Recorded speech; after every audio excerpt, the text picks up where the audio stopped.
Hi friends, ഇന്ന് കർക്കിടകം 3 ആണല്ലോ. അപ്പോൾ നമുക്ക് 3 ഇല വെച്ചിട്ടുള്ള ഒരു കറി വയ്ക്കാമെന്ന് വിചാരിച്ചു. അതാണ് ഇന്നത്തെ വീഡിയോ.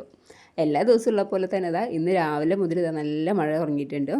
അപ്പോൾ നമ്മൾ ഈ മഴയത്ത് ഇലകളൊക്കെ പറമ്പിൽ പോയി പൊട്ടിച്ചുകൊണ്ട് വന്നിട്ടുണ്ട്. മഴ ആയതുകൊണ്ട് തന്നെ അതിൻ്റെ വീഡിയോസൊന്നും കാണിക്കാൻ പറ്റിയില്ല. എന്തായാലും ഇലകളൊക്കെ പൊട്ടിച്ച് നന്നായി കഴുകി വൃത്തിയാക്കി വെച്ചിട്ടുണ്ട്. നമ്മൾ ആദ്യം എടുക്കുന്നത് കുമ്പളത്തിൻ്റെ ഇലയാണ്. അത് കഴിഞ്ഞിട്ട് പിന്നെ നമ്മൾ ഉപയോഗിക്കുന്നത് പയറിൻ്റെ ഇലയാണ്. പയറിൻ്റെ ഇലയായി, കുമ്പളത്തിൻ്റെ ഇലയായി. ഇനി നമുക്ക് 3 ഇലയിലേക്ക് ഒരെണ്ണം കൂടെ വേണം. അതാണ് ചീരയുടെ ഇല. ഇനി നമുക്ക് ഈ ഇലകളൊക്കെ ഒന്ന് അരിഞ്ഞെടുക്കാം. കുമ്പളത്തിൻ്റെ ഇല നമ്മൾ കത്തി വെച്ച് അരിയാറില്ല, കൈ കൊണ്ട് ഇങ്ങനെ കീറിയിടാൻ ചെയ്യാറ്. എന്നിട്ട് അതിൻ്റെ ഈ ഞരമ്പുകൾ നമ്മൾ കളയും. പിന്നെ ചീരയുടെ ഇല അരിഞ്ഞ് വെച്ചിട്ടുണ്ട്. പിന്നെ അടുത്തത് പയറിൻ്റെ ഇലയും കൂടെ അരിഞ്ഞ് വെച്ചിട്ടുണ്ട്. അപ്പോൾ 3 ഇലകളും നന്നായിട്ട് അരിഞ്ഞ് വെച്ചിട്ടുണ്ട്. ഇനി നമുക്ക് ഇതെടുത്തിട്ട് കറി വയ്ക്കാൻ പോകാം. അതിനായിട്ട് നമ്മൾ ആദ്യം തന്നെ വെളിച്ചെണ്ണ ഒഴിച്ച് ചൂടാക്കുന്നു. ഇലക്കറികളായതുകൊണ്ട് തന്നെ ഓയിലൊന്നും നമ്മൾ ഉപയോഗിക്കില്ല, വെളിച്ചെണ്ണ ഉപയോഗിക്കണം. പിന്നെ നമ്മൾ അതിലേക്ക് കടുകിടുന്നു, വറ്റൽമുളക് ഇടുന്നു. അത് കഴിഞ്ഞിട്ട് നമ്മൾ ആദ്യം പയറിൻ്റെ ഇലയാണ് ഇട്ട് കൊടുക്കുന്നത്. പയറിൻ്റെ ഇലയ്ക്ക് മറ്റ് 2 ഇലകളേക്കാൾ അപേക്ഷിച്ച് കുറച്ച് കൂടുതൽ വേവുള്ളത് കൊണ്ട് പയറിൻ്റെ ഇല ആദ്യം ഇട്ട് കൊടുത്തു. ഇനി നമുക്കതിലേക്ക് കുറച്ച് വെള്ളം ഒഴിച്ച് കൊടുക്കാം. ഈ ഇലയുമ്പോൾ കുറച്ച് വെള്ളം ഉള്ളതുകൊണ്ട് തന്നെ നമുക്ക് കുറച്ച് വെള്ളം ഒഴിക്കേണ്ട ആവശ്യമുള്ളൂ. എന്നിട്ട് അത് നന്നായിട്ടൊന്ന് മിക്സ് ചെയ്തിട്ട് ആവശ്യത്തിന് കുറച്ച് ഉപ്പും കൂടെ ചേർത്ത് കൊടുക്കാം. എന്നിട്ട് നമുക്ക് കുറച്ച് സമയം അത് അടച്ച് വയ്ക്കാം. അങ്ങനെ അടച്ചു വെച്ചിട്ട് ഇതൊക്കെ പെട്ടെന്ന് വേവ് കിട്ടും, ഇലക്കറികളാണല്ലോ. അടച്ചു വെച്ച് പയറിൻ്റെ ഇല ഒന്ന് വെന്ത് കഴിയുമ്പോൾ നമുക്കതിലേക്ക് ഇനി ചീരയുടെ ഇല ഇട്ട് കൊടുക്കാം.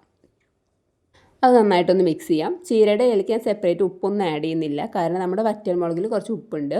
പിന്നെ നേരത്തെ കുറച്ച് ഉപ്പ് ഇട്ടിട്ടുണ്ടല്ലോ, അതുകൊണ്ട് ഉപ്പൊന്നും സെപ്പറേറ്റ് ആഡ് ചെയ്തിട്ടില്ല. ചീരയുടെ ഇല ഒന്ന് ചെറുതായിട്ടൊന്ന് വാടി വന്നതിന് ശേഷം അതിലേക്ക് കുമ്പളത്തിൻ്റെ ഇലയും കൂടെ ഇട്ട് കൊടുക്കാം. ഇത്രയും അധികം കുമ്പളത്തിൻ്റെ ഇല കാണുന്നുണ്ടെങ്കിലും ഇത് വെച്ച് വരുമ്പോൾ ഇലക്കറികളാണല്ലോ, എല്ലാവർക്കും അറിയാവുന്ന പോലെ തന്നെ അത് നന്നായിട്ട് കുറയും. അപ്പോൾ കുമ്പളത്തിൻ്റെ ഇലയിലേക്ക് നമ്മൾ കുറച്ച് വെള്ളം ഒഴിച്ച് കൊടുത്തിട്ടുണ്ട്. ഇനി നമുക്ക് എല്ലാം കൂടെ നന്നായിട്ടൊന്ന് മിക്സ് ചെയ്ത് കൊടുക്കാം. ഇപ്പോൾ നമ്മൾ കുമ്പളത്തിൻ്റെ ഇലയൊക്കെ നന്നായിട്ടൊന്ന് മിക്സ് ചെയ്ത് ഒതുക്കിയെടുത്തിട്ടുണ്ട്. ഇനി നമുക്ക് ഇതൊന്ന് വാടിക്കഴിയുമ്പോൾ നമുക്ക് ആവശ്യമാണെന്നെങ്കിൽ മാത്രം കുറച്ച് ഉപ്പ് ചേർക്കാം. എനിക്ക് കുറച്ച് ഉപ്പ് കുറവുള്ളതുകൊണ്ട് ഞാൻ കുറച്ചും കൂടെ ഉപ്പ് ആഡ് ചെയ്തിട്ടുണ്ട്. ഇനി നമുക്ക് ഈ ഉപ്പൊന്ന് എല്ലായിടത്തും ആവുന്നതിന് വേണ്ടിയിട്ട് ഒന്നുകൂടെ ഒന്ന് നന്നായിട്ട് മിക്സ് ചെയ്ത് കൊടുക്കാം. ഞാൻ ഈ മിക്സ് ചെയ്ത് നോക്കണ്ട, ഞാനൊരു ലെഫ്റ്റ് ഹാൻഡറാണ്, അതുകൊണ്ട് തന്നെ റൈറ്റ് ഹാൻഡ് കൊണ്ട് ചെയ്യുമ്പോൾ എനിക്ക് കുറച്ചൊരു ബുദ്ധിമുട്ടുണ്ട്. മറ്റേ കയ്യിൽ ഫോണാണല്ലോ, അപ്പം ഞാനിതൊന്ന് പോയിട്ട് നന്നായിട്ടൊന്ന് ഇളക്കി കൊടുത്തിട്ട് വരാം. അങ്ങനെ എല്ലാതും നന്നായിട്ടൊന്ന് മിക്സ് ചെയ്തതിന് ശേഷം നമുക്കിനി അത് കുറച്ച് സമയം ഒന്ന് അടച്ചു വയ്ക്കാം. ഒരുപാട് വേവൊന്നും ഇലക്കറിക്കില്ലാത്തതുകൊണ്ട് തന്നെ നമ്മൾ കുറച്ച് സമയം ഒന്ന് അടച്ചു വെച്ചാൽ മതി. അപ്പോഴേക്കും അത് നന്നായിട്ടൊന്ന് വെന്ത് കിട്ടും. ഞാൻ തുറന്ന് കഴിഞ്ഞപ്പോൾ നമ്മുടെ കറിയൊക്കെ ഏകദേശം നന്നായിട്ട് റെഡി ആയിട്ട് വന്നിട്ടുണ്ട്. ഇനി ഇതിൽ വെള്ളം ഉണ്ടെങ്കിൽ മാത്രം നമുക്ക് കുറച്ച് സമയം തുറന്ന് വെച്ചിട്ടും കൂടെ ആ വെള്ളം ഒന്ന് വറ്റി പോകുന്നതിന് വേണ്ടിയിട്ട് ചെയ്ത് കൊടുക്കാവുന്നതാണ്. ഇതിൽ വെള്ളമൊന്നും ഉണ്ടായിരുന്നില്ല, കറിയെല്ലാം നല്ല പെർഫെക്റ്റ് ആയിട്ട് വന്നിട്ടുണ്ട്. ഏത് ഇലയായാലും എനിക്ക് ഇലക്കറികൾ ഒരുപാട് ഇഷ്ടമായതുകൊണ്ട് തന്നെ എനിക്കിത് മാത്രം മതി ചോറ് കഴിക്കാനായിട്ട്. അങ്ങനെ നമ്മുടെ കർക്കിടകം 3 ഇലക്കറി റെഡി.